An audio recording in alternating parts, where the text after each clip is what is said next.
Et bienvenue au musée Hector Berlioz pour la suite de notre série Épisode de la vie d'un artiste, Berlioz et toutes les femmes de sa vie. Dans ce deuxième épisode, nous allons évoquer un double coup de foudre qui se déroule à Paris. Pour en parler, nous allons rejoindre le salon de bibliothèque. Suivez-moi. C'est en 1821 que commence l'aventure parisienne d'Hector Berlioz. S'il se rend dans la capitale, c'est d'abord pour respecter la volonté de son père, puisque celui-ci veut qu'il devienne médecin. Mais très vite, les études de médecine l'ennuient et il abandonne pour se consacrer plutôt à la musique. En étant à Paris, il va pouvoir fréquenter tous les soirs l'opéra, le théâtre. Et aujourd'hui, ce qui nous intéresse, c'est justement une soirée, plutôt deux soirées, qui va passer à l'Odéon, dont on vous montre une petite image. À l'Odéon, il va assister à deux représentations, celle d'Hamlet, puis quelques jours plus tard, celle de Roméo et Juliette. Et pour lui, c'est le choc de la rencontre avec Shakespeare et avec une femme, dont on va découvrir les détails dans les mémoires d'Hector.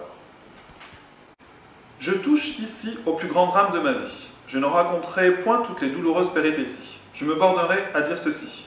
Un théâtre anglais vint donner à Paris des représentations des drames de Shakespeare, alors complètement inconnus au public français.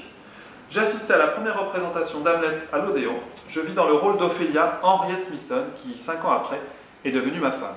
Alors, Henriette, on a son portrait juste ici. L'effet de son prodigieux talent, ou plutôt de son génie dramatique, sur mon imagination et sur mon cœur, n'est comparable qu'au bouleversement que me fit subir le poète dont elle était la digne interprète. Je ne puis rien dire de plus. Shakespeare, en tombant ainsi sur moi à l'improviste, me foudroya.